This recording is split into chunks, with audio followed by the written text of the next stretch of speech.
तळपायची आग मस्तकात जायची. आणि असं म्हणतात की हिटलरनी त्यांच्या सैनिकांना सांगितलं होतं की हा माणूस आहे तरी कोण, याला घेऊन या, जिंदा या मुर्दा असं जे आपण म्हणतो ना, तसं त्याला घेऊन या. तशी परिस्थिती आज आपल्या देशात व्हायला लागलेली आहे की विरोधात जर का कोण बोललं तर त्याला वाटेल ते करून अडकवायचंच, आणि तो बऱ्या बोलाने म्हणजे दमदाटी आणि लोभ दाखवून जर का शरण आला नाही तर त्याला अडकवून टाकायचं. ठीक आहे, न्यायदेवतेवरती आमचा विश्वास आहेच, कारण शेवटी 4 स्तंभ आपण आपल्या लोकशाहीचे मानतो, आणि या स्तंभांपैकी बाकीचे स्तंभ, त्याच्यात एक तुमचा सुद्धा आला, आणि तुमच्याच पैकी एक आज त्याला अटक झालेली आहे. ही अटक आणि सगळ्या गोष्टी बघितल्यानंतर मला तर जसं नितीन गडकरी म्हणाले तसं आता वाटायला लागलेलं आहे, राजकारण सोडण्याचा मुद्दा नाहीये, पण राजकारण आता घृणास्पद व्हायला लागलेलं आहे. घृणा वाटायला लागलेली आहे या राजकारण्यांची. एक दिलदारपणा पाहिजे. तुम्हाला इतर पक्ष संपवायची जर का हौस असेल तर तुम्ही जनतेसमोर जा. जसे तुमचे काही विचार इतरांना विचार नाहीये तर तुमचं काम सोपं असायला पाहिजे.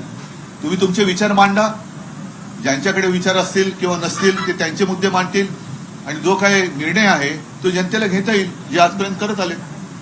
अगदी काँग्रेस सुद्धा 60-65 वर्ष काँग्रेसने राज्य केलं. आज काँग्रेसची परिस्थिती बघितल्यानंतर लगेच जे कोणी सत्तेत बसलेले आहेत त्यांनी मोठमोठ्या बड्या मारण्यामध्ये काही अर्थ नाहीये.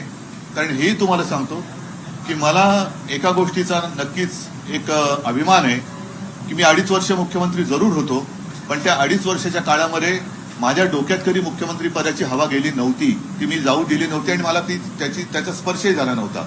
याचं कारण शिवसेना प्रमुख जे सांगायचे की या सगळ्या ज्या गोष्टी असतात, पदं असतील, सत्ता असेल, येते जाते परत येते, पण तू नेहमी लोकांशी नम्र राहा, लोकांशी नेहमी नम्र राहा. मी नम्र राहण्याचा प्रयत्न नेहमी करत आलेलो आहे. आज मात्र ज्यांच्या डोक्यात हवा गेलेली आहे त्यांनाही मी सांगू इच्छितो की निर्घुणपणाने वागू नका.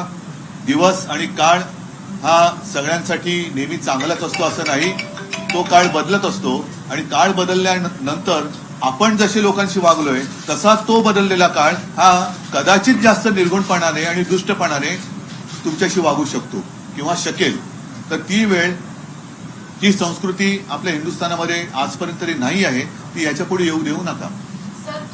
शिंदेनी असं काल म्हटलं होतं जेव्हा ते दौऱ्यात होते आता की जुन्या गोष्टी आहेत, मीही बोलू शकतो, अनेक गोष्टी. जाऊ द्या, त्याच्यावरती मी काय उत्तर देणार नाही. आमच्या केदारनी त्याला उत्तर चांगलं दिलेलं आहे, केदार दिघेने उत्तर दिलेलं आहे, आणि मला त्याच्याबद्दल काय बोलायचं. जे विधान आहे ते फार घातक आहे आणि गंभीर आहे. ते लक्षात घेता प्रादेशिक पक्षांची एकजूट असावी यासाठी आता पुन्हा म्हणजे हा जो मुद्दा ऐरणीवर आलेला आहे, एकच हा महत्वाचा मुद्दा तुम्ही मांडलात.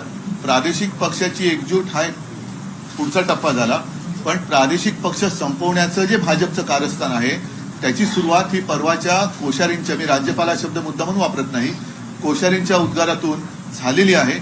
आणि आज नड्डा जे म्हणाले की सगळे पक्ष संपतील म्हणजे प्रादेशिक अस्मिता चिरडून टाकायची, हिंदूंमध्ये पुन्हा सांगतो हिंदूंमध्ये फूट पाडायची, भाषिक भाषा भिंती त्याच्यात उभ्या करायच्या, आणि स्थानिक अस्मिता ही चिरडून टाकायची. म्हणजे मराठी माणसाला चिरडून टाकायचं आणि पुन्हा मराठी अमराठी असं राजकारण करायचं, स्वतःच्या राजकारणाच्या तुंबड्या भरून घ्यायच्या, आणि आपल्या विरोधात जर कोण असतील तर त्यांना चिरडून टाकायचं. असं हे भाजपाचं कारस्थान आता अत्यंत भेसूरपणाने जनतेसमोर आलेलं आहे. सर, एक प्रश्न असा आहे की ज्याप्रमाणे आपण प्रादेशिक पक्षांना ताकद देण्याची गोष्ट करता, ममता बॅनर्जी या ठिकाणी आल्या आणि सगळ्यांना एकत्र करण्याचा प्रयत्न केला, परंतु तो प्रयोग मात्र राष्ट्रपती उपराष्ट्रपतीच्या या निवडणुकीमध्ये शेवटी एक लक्षात घ्या, त्याही वेळेला म्हणजे तेव्हा आणीबाणीच्या वेळेला आणीबाणीला एक अनुशासन, देशाला अनुशासन पाहिजे म्हणून शिवसेनेने जरूर पाठिंबा दिला होता. कारण ते पुन्हा त्याच्यावर ते बोलतील तुम्हीच पाठिंबा दिला होता. हो, ते अनुशासनासाठी, कारण तो सगळा इतिहास आणीबाणीचा काढला तर त्या सगळ्या गोष्टी तुम्हाला दिसतील.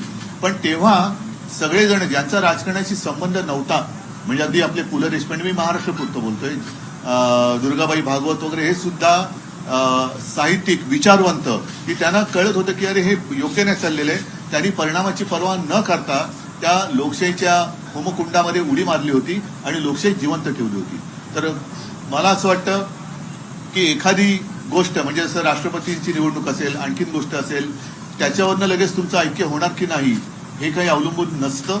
आता सुद्धा वेळ गेलेली नाही म्हणण्यापेक्षा अजून वेळ पूर्ण आलेली नाहीये, पण ती वेळ जाण्याच्या आधी किंवा वेळ येण्याच्या आधी देशातील सर्व राजकीय पक्षांनी म्हणण्यापेक्षा सर्व जनतेने विचार करण्याची वेळ आता आलेली आहे. हे जे सगळे उद्योग होते त्यांच्यापैकी काही लोकांनी म्हणतो जेव्हा ईडीच्या चौकशा सुरू झाल्या की तुम्ही माझ्यापाशी जुळवून घ्या. म्हणून मी म्हणतो ना, हमाममध्ये गेलेत ते, तो सत्तेचा फेस आहे त्यांच्या शरीरावर. तो फेस गेल्यानंतर मग काय दृश्य असतं ते मला बोलायचं नाहीये, तर ते कळेल. पण याच्यात मला मी पुन्हा सांगतो की जसं आता माझ्या बाजूला अरविंद आहेत, वायकर आहेत, सुनील आहेत, असे अनेक, म्हणजे कोणतरी एक दलाल बोललाय की आता यांना आमदार आणि खासदार शोधावे लागतात. एक दलाल कोणतरी बोललाय, दलाल आहे तो. तर आमदार आणि खासदार ठीक आहेत, पण माझ्या बरोबर आहे ते दमदार आणि वफादार आहेत. माझा प्रश्न हाच होता की तुम्ही पण जिस तरह से जेपी नड्डा जी का बयान आता है और कल जिस तरह से संजय राउत साहब को गिरफ्तार किया जाता है, आज आपने परिवार से मुलाकात की, आपकी क्या प्रतिक्रिया है? जैसे मैंने अभी अभी कहा कि नड्डा साहब ने जो भी कल कुछ भाषण दिया है, क्या उसमें आपको प्रजातंत्र दिखाई दे रहा है? सिर्फ एक ही पार्टी, मतलब उनकी जो पार्टी है वही रहनी चाहिए और वही रहेगी, और बाकी सारे पार्टी, जितनी सारे पक्ष हैं, सारी पार्टियां हैं, वो खत्म हो जाएगी.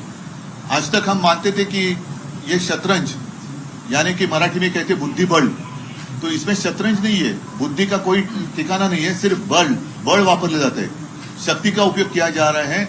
और अगर ऐसे ही आपका तरीका होगा तो मैं यही कहना चाहता हूं, जमाना एक रहता नहीं है. सारे लोगों के लिए दिन जो है बदलते रहते हैं. अच्छे दिन, बुरे दिन. अच्छे दिन कब आएंगे वो बात अलग थी, लेकिन ऐसे लोगों के बुरे दिन तो जरूर आते हैं. और आप जैसे बर्ताव उस वक्त अन्य लोगों के साथ करते हो, शायद उससे बुरा बर्ताव उस वक्त जनता आपके साथ कर सकती है. तो मेरी विनती है कि जो भी विचार अगर आपके पास है, सोच आपके पास है, जनता के सामने आइए. हमारी सोच जो भी है हम जनता के सामने रख रहे हैं, आप भी सोच रखिए और जनता के ऊपर फैसला छोड़ दो. जिसको प्रजातंत्र कहते हैं, जरा मतलब पूर्ण तरीके से उसे प्रजातंत्र कहते हैं. ये अगर आप ईडी, इनकम टैक्स, सीबीआई, तो फिर प्रजातंत्र कहाँ रहा? जितने हमारे सारे लोग गए हैं, मैंने कहा कि वो तो गए, उनके हमाम में गए हैं, हमाम में गए हैं वो. अब वो मजा ले रहे, लेने दो, लेकिन जब पानी बंद हो जाएगा तो क्या करेंगे आप? हम हिटलर का एक एग्जाम्पल मेरे पिताजी ने दिया था, क्योंकि मेरे पिताजी आप सारे जानते हो कि वो तो शिवसेना प्रमुख, हिंदू हृदय सम्राट, एक ही हिंदू हृदय सम्राट आज तक जो हुए वो है. और साथ ही साथ उनकी करियर की शुरुआत वो व्यंग्य चित्रकार थे, कार्टूनिस्ट. और डेविड लो ब्रिटेन के कार्टूनिस्ट है, जो ओरिजिनल न्यूजीलैंड से आए हुए थे, उनको अपना गुरु मानते थे. तो उन्होंने, मेरे पिताजी ने कहा था, मुझे भी कहा था, और शायद मैं मानता हूं कि पब्लिकली भी कहा था कि जब सेकेंड वर्ल्ड वॉर चल रहा था तो हिटलर एक समय ऐसे आया था कि अब उस वक्त लग रहा था कि शायद हिटलर जीत जाएगा, पूरी दुनिया को अपने कब्जे में ले लेगा. तो उस वक्त डेविड लो, मतलब हिटलर बॉम्ब डालता था और डेविड लो एक कार्टून निकालता था, और वो कार्टून का जो एक परिणाम हुआ करता था वो बॉम्ब से भी ज्यादा होता था. और ऐसे कहा जाता है कि हिटलर ने उस वक्त अपने सारे लोगों को कहा था कि ये व्यक्ति है कौन, है कहाँ, इसे लेके आओ, जिंदा या मुर्दा जैसे है उसे लेके आओ. तो यही होती है जो तानाशाही की बात होती है. जब सारे लोग अपने गुलाम होते हैं तो कुछ दिन के लिए, जब तक उनका उपयोग आपके लिए होता है तब तक वो गुलाम अच्छे लगते हैं. बाद में गुलाम जब उनका उपयोग नहीं रहता है वो निकलते हैं. संजय राउत साहब ने कल कहा कि मैं झुकूंगा नहीं और शरण भी नहीं जाऊंगा. उनकी गिरफ्तारी हुई, उस पर आपकी टिप्पणी क्या है? क्योंकि आज आप परिवार से भी मिलकर आए. नहीं, मुझे संजय राउत पर अभिमान है. और बाला साहब का असली सैनिक सिर्फ वो पिक्चर देखने के लिए, ठीक है पुष्पा झुकेगा नहीं, लेकिन झुका नहीं. जो झुकने वाले थे वो हमाम में चले गए, और झुकने वाला कभी शिवसैनिक नहीं हो सकता. जो भी लोग कह रहे थे कि हम बाला साहब की जो भी हमारे पास एक शिक्षा थी, शिक्षा म्हणजे मराठीतली नाही, शिकवण ज्याला म्हणतो, उसके ऊपर हम हमारा आगे की दिशा तय कर रहे हैं, तो ये बाला साहब ने दिखाई नहीं, दिशा नहीं है. उद्धव साहेब, एक प्रश्न असा आहे की आपण जे बोलले की तू वेळ यायची आहे विरोधकांना एकत्र घेण्याची, यायची आहे नाही, वेळ गेलेली नाही किंवा आलेली नाही. आता आपण मध्ये आहोत. आणि आता हे काल नड्डांचं जे भाषण आलेलं आहे ते फार घातक आहे की सगळे पक्ष संपतील किंवा आम्ही संपवू, असा त्याचा कंसातला अर्थ आहे. पण माझा प्रश्न असा आहे की भाजपचाही हिंदुत्व आहे, शिवसेनेचं आणि हिंदुत्व आता आहे. हे विषय सगळे झालेले आहेत. सर्व पक्षांना एकत्र करून आपण चालणार काय? शिवांगी फ्रॉम जी न्यूज, मेरा सवाल ये है कि मौजूदा मुख्यमंत्री एकनाथ शिंदे वो ये कहते हैं कि रोज सुबह उठकर 8 बजे बजने वाला भोपू अब अंदर चला गया। मुख्यमंत्री पद पर बैठे व्यक्ति को इस तरह का वक्तव्य जो है वो एक सांसद के लिए देना चाहिए, आप क्या कहते हैं इस पर? मैं उसके ऊपर कोई टिप्पणी नहीं करना चाहता वो हूँ, कोई कारण कह रहा है- कारण मुळामध्ये त्यांचं सगळं सरकारच कोर्टात चॅलेंज झालेलं हिंदी आहे. में। नहीं, पूरी सरकार जो है उसी को हमने चैलेंज किया है कोर्ट में, अदालत में. तो फिलहाल मुझे उसके ऊपर कुछ कहने की जरूरत नहीं है. बंगालमध्ये पण जी परिस्थिती पाहायला मिळते, कुठेतरी तुम्ही प्रादेशिक पक्षाच्या नेत्यांशी संपर्क करताय किंवा तुम्हाला कोणी संपर्क केलाय, काही चर्चा झाली? असं आहे की ममता दिदी आहेत, केसीआर आहेत, अशी काही लोक हे संपर्कात आहेत. पण जसं मी म्हटलं ना, काल आता यांचा मुखवटा पूर्ण बाजूला झालेला आहे. आणि जसं मी परवा आपल्या कोश्यारींना एक धन्यवाद दिले होते की तुमच्या पोटातलं ओठावरती आलं अनावधानाने, की महाराष्ट्रामध्ये मराठी माणूस किंवा मराठी अस्मिता चिरडण्याचं जे तुमचं स्वप्न आहे ते तुम्ही कदाचित अनावधानाने आमच्यासमोर आणलं. तसंच काल भारतीय जनता पक्षाचे अध्यक्ष जे आहेत त्यांच्या पोटातलं ओठावरती आलं की त्यांना या देशात आता दुसरे कोणतेही पक्षच नको आहेत, म्हणजे हुकुमशाही पाहिजे याचा असा त्याचा अर्थ झाला. सर, माझा आपण याचा- एक- एक प्रकार असा आहे काही ना काही- की संजय राऊतांना अटक केल्यानंतर काल शरद पवारांचे अजून एकही वक्तव्य आलं नाहीये. तुम्ही पण तुम्ही बोला आता- ना. तर अशी एक चर्चा आहे की संजय राऊतांना एकटं पाडलं जात आहे का, यावर तुम्हाला नाही, काय मला या फालतू प्रश्नांना उत्तर द्यायची नाहीये. कारण मी आता संजयच्या घरी जाऊन आलो. पुन्हा एकदा सांगतो की संजय आणि आमचे कौटुंबिक चांगले संबंध आहेत.